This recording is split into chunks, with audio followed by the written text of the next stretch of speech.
Que se passe-t-il au Venezuela? L'opposition a appelé à une grève générale lancée le 28 octobre dernier pour pousser le président Nicolás Maduro vers la sortie. Et depuis plus de 10 ans, le Venezuela traverse une crise économique, sociale et politique.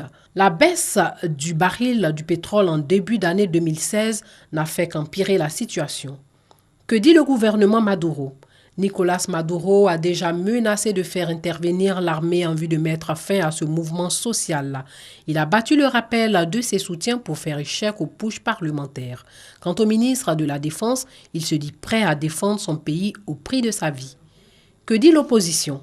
L'opposition, regroupée au sein d'une vaste coalition d'une trentaine de partis, accuse le Parti socialiste au pouvoir de retarder tous les processus juridiques, notamment le référendum révocatoire destiné à réduire le mandat présidentiel, une décision qui pourrait éjecter Maduro du pouvoir. L'opposition accuse également le Conseil national électoral de donner un calendrier qui n'est pas favorable à l'organisation du référendum.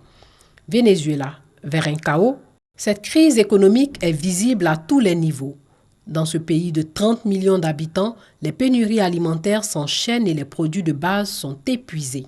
Aujourd'hui, le Venezuela enregistre le pire taux d'inflation au monde. Il était de plus de 180% en 2015 et selon le FMI, il pourrait dépasser les 700% à la fin de cette année, soit une baisse de croissance de 6%. On assiste aussi à l'absence de médicaments dans les hôpitaux et à la quasi-inexistence d'électricité. Près de 4000 petites manifestations ont été enregistrées essentiellement pour réclamer de la nourriture. Et après, 10 janvier 2017, c'est la date limite pour la tenue d'un référendum pour des élections anticipées. Si le président est révoqué, il sera remplacé par son vice-président. Pour l'heure, Maduro s'accroche au pouvoir contre vents et marées.